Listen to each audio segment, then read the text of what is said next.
साथी हो हामी चाहिँ अहिले दिल्लीको ताजमहलमा होइन कलकत्ताको ताजमहलमा चाहिँ कान्छी र म पुगिसकेको छु गाइस। यो प्रकारले होइन हामी चाहिँ एकदमै मजाले घुमिरहेको छु। यस्तो दामी दामी जग्गाहरू छ हजुरले यो सायद फरेनमा देख्नु भएको होला।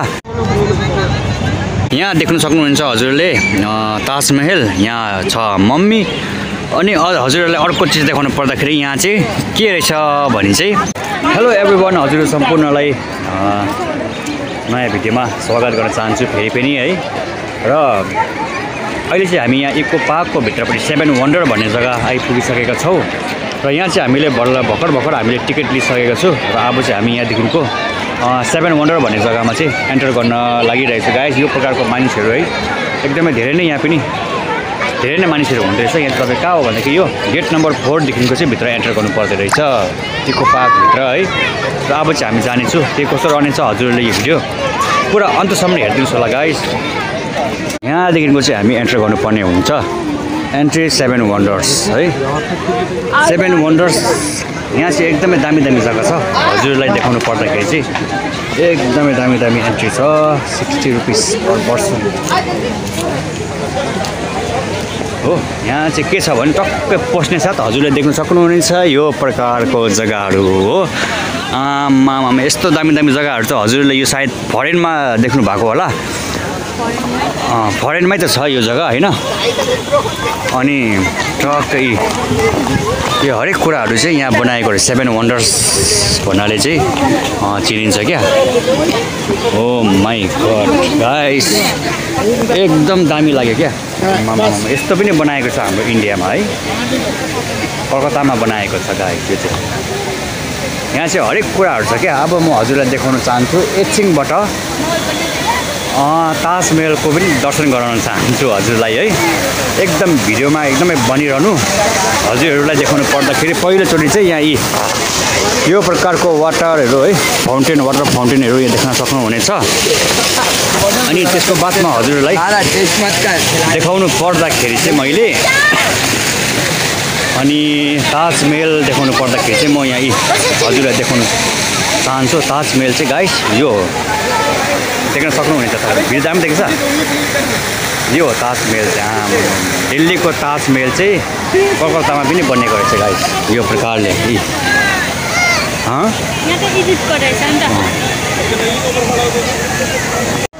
साथी हो हामी चाहिँ अहिले दिल्लीको ताजमहलमा होइन कलकत्ताको ताजमहलमा चाहिँ कान्छी र म पुगिसकेको छु गाइस। यो प्रकारले होइन हामी चाहिँ एकदमै मजाले घुमिरहेको छु। हजुरहरू पनि समय मिले भने कलकत्ता आउनु होला। यही प्रकारले ताजमहल चाहिँ घुम्न सक्नुहुनेछ। यदि दिल्ली नपुगे तापनि कलकत्तामा ताजमहल घुम्न सक्नुहुनेछ। यो प्रकारको बनाएको रहेछ एकदमै के भन्छ यसलाई खै याद छैन मलाई त मम्मीहरू सायद के होला है।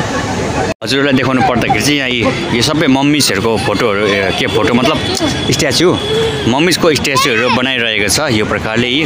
यहाँ देख्न सक्नुहुन्छ हजुरले ताजमहल यहाँ छ मम्मी।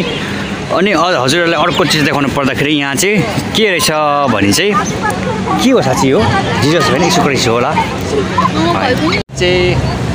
हामी चाहिँ अहिले 7 वन्डर्स पार्कमा चाहिँ बसेर अलिकति रिल्याक्स गरिरहेको छु। एकदमै धेरै हिँडेर चाहिँ हामी थाकेर अहिले हल्का रिल्याक्ससँगले बसिरहेको छु है त। हामी चाहिँ अहिले 7 वन्डर्सको चाहिँ पार्कभित्र बसेर चाहिँ चिप्स खाइरहेको छु गाइस होइन। कान्छी हेलो कान्छीले झन् एकदमै चिप्सहरू धेरै मन पराउँछ र मलाई पनि मन पर्छ। त्यसैले गर्दाखेरि हामीले चिप्स कहाँ किनेको भने यहाँ पर चेपबाट चाहिँ हामीले किनेर खाएको गाइस होइन। चाहिँ 10 रुपियाँको चिप्स हो तर 2 रुपियाँ नाफा खाएर बेच्दो रहेछ। कोही बात छैन होइन किनकि यो भित्र अब यसो टुरिस्ट प्लेस हो नि त। त्यसैले गर्दाखेरि चाहिँ अब यहाँ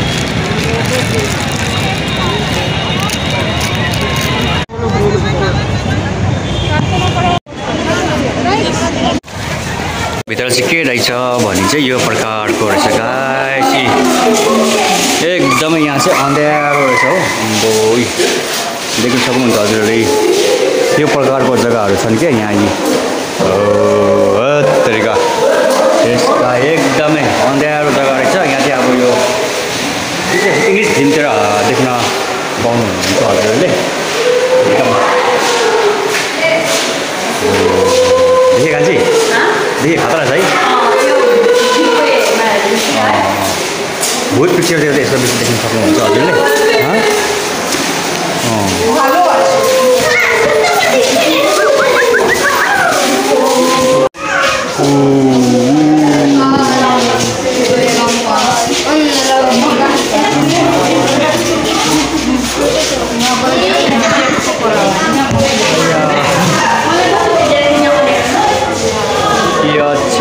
आउने त हेर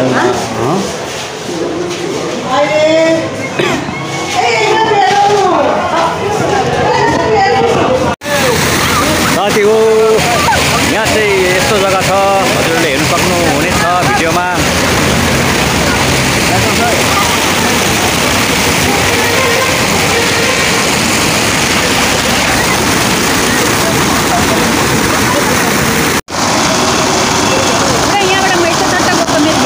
साथी हो अब चाहिँ हामी यहाँ चाइनाको वाल भएको जग्गामा जाँदैछु चाइनाको वाल बनाएको रहेछ एकदम मजाले होइन हजुर हेर्नु सक्नुहुनेछ यो चाहिँ तपाईँको चाइनामा छ होइन त्यहाँको वाल चाहिँ कलकत्तामा पनि बनाएको रहेछ यो प्रकारले देख्न सक्नुहुनेछ यी कान्छी पनि पछाडिबाट आउँदैछ हामी पनि जान्दैछु यहाँ यस्तो दामी यो प्रकारको बनाएको छ यहाँ चाइना वाल कान्छी चाइनाको वाल हेरिसकेको बादमा हजुरलाई अनि राष्ट्रिय अन्तर्राष्ट्रियको पनि धेरैवटा यहाँ स्ट्याचुहरू धेरैवटा यस्तो जग्गाहरू बनाएको रहेछ हजुरलाई कस्तो लाग्यो होइन र एकदम मलाई त एकदमै धेरै नै राम्रो लाग्यो किनकि यो यस्तो प्रकारको जग्गा सबैलाई राम्रो लाग्छ होइन यो प्रकारको चाहिँ यहाँदेखि भित्र पस्नुपर्ने रहेछ यहाँ आउन एक राउन्ड घुमौँ न हामी त के छ समय आफ्नै हो दिन रात आफ्नै हो होइन ढुक्कै छ अहिले यो प्रकारले डेली घुम्न पाऊ सधैँ घुम्न पाऊ भन्ने नि मतलब यस्तो दामी जग्गाहरू छ यहाँ साथी हो हेर्नुहोस् एकदमै गाइस यहाँभित्र चाहिँ देखाउनु पर्दाखेरि हजुरहरूको यस्तो छ यस्तो छ गाइस हेर्न सक्नुहुनेछ हजुरहरूले यहाँ है धेरै नै ग्यादरिङ छ धेरै नै टुरिस्टहरू छ यो प्रकारको छ यहाँ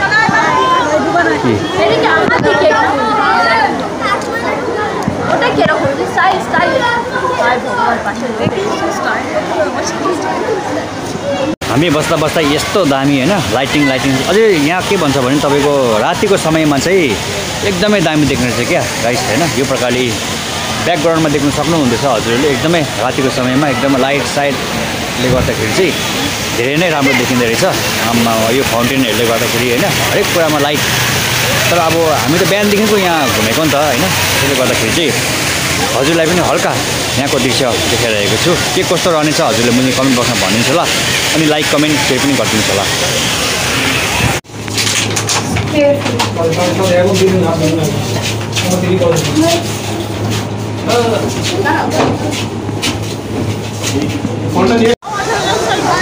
मम्मी हजुरलाई कस्तो लाग्यो 7 वन्डर पार्कको भिडियो होइन मन पर्नु भयो भने हजुरले लाइक कमेन्ट सेयर गरिदिनुहोस् होला अनि सब्सक्राइब गर्नुभएको छैन भने सब्सक्राइब पनि गरिदिनुहोस् भन्दै म चाहिँ 7 वन्डर पार्कबाट चाहिँ अब निस्किँदै गरेको गाइस यहाँ चाहिँ तपाईँको एक्जिट पोइन्ट हो यहाँबाट चाहिँ म निस्किँदै गरेको अब चाहिँ यहाँदेखिको जानुपर्छ जस्तो लाग्यो धेरै नै हामीले समय बितायो यो जग्गामा